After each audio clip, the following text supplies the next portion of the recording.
that PLC concept has now actually caused interaction with teachers and not isolation, where you're teaching just your stuff to your class. And I think it's lowered frustration levels at our campus in a certain area, because if you're working as a group together and your test is all common and you're not very good at teaching a certain thing, then you can share ideas with other people, and the child is just going to benefit. And well, I think for so long we've given students zeros for not doing work, and we thought that would teach them a lesson, that they would turn in their assignment next time, and really it doesn't teach them a lesson. What it has done is just continue to enforce the policy that if you don't do the work, all you receive is a zero and you don't ever have to do anything. I had a lot of self-reflection on what is my ultimate goal for my students. And I think, if you ask the educator, what's your goal, why do you teach? Well, because I want all my students to learn. But when you start to look at some of the practices that you actually have in place and processes, such as the grading, well, you didn't turn it in on time, that's a zero. Well, but does that really answer the question? Did that student learn? And if they didn't, then that process that's in place isn't achieving that goal. Students are our main focus, and when they see their own growth and they can then look at their achievement instead of just saying, getting back a piece of paper that has an X on it for number 8, they just say, oh, I missed number 8. But now they're having the conversation with them and with each other, with their teacher, I missed this problem, but this is why I missed it, instead of just I missed it. I just used to give the test back.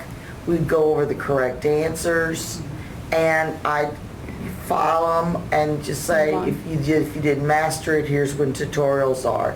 Now, when I give the test back, I devote a whole period to, okay, let's analyze the test, let's look at the mistakes you made.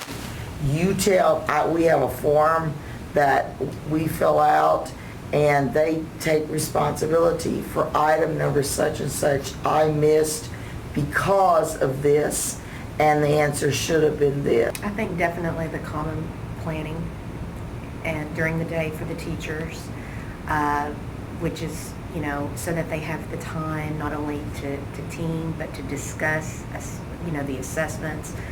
And I know on our campus we shut the school down on, we call them Power Wednesdays, which is tutorials. Coaches, everybody. Nobody's allowed to, no practices, nothing like that. And I think that's really important, because the kids feel like, no matter what, they're always there on Wednesdays.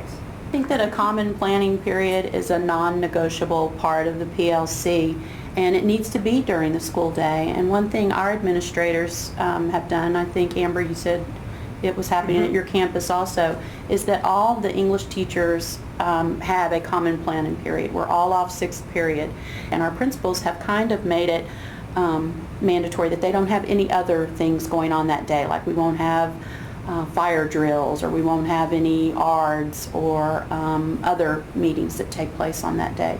Totally embraced this time for teachers at our campus, so that every core teacher can have a time every week built in to the instructional day, where the other teachers and paraprofessionals who are not core teachers will take the school on for a 45-minute period so that we can plan.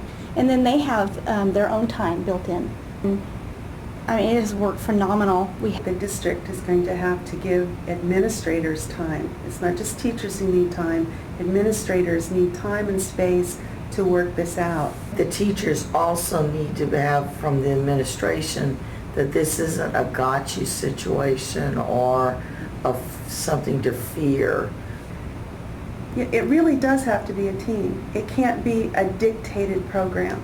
It can't be you are going to do this, XYZ. The time that the administrators give to helping the teachers understand PLC, to buy into it, to see that vision of what's possible is just crucial. Well, I'm kind of excited about it because I know that when I attended it in January, I came back kind of like Maureen, very excited.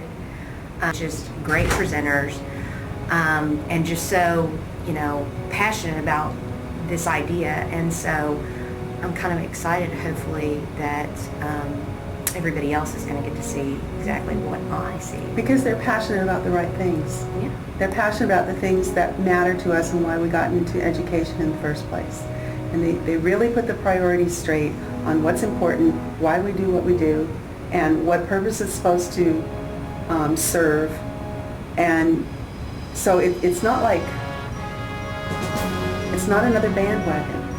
It's practical, and you can see it working. So I just hope everybody in the district can see the same thing that we saw.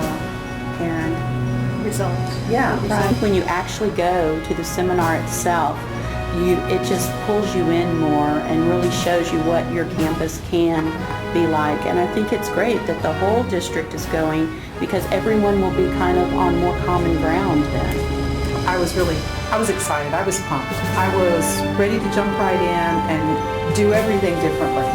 I wanted to get back to school, and I wanted a new master schedule. I wanted everything revamped. I wanted the parent meetings. I wanted everything to change right then and there.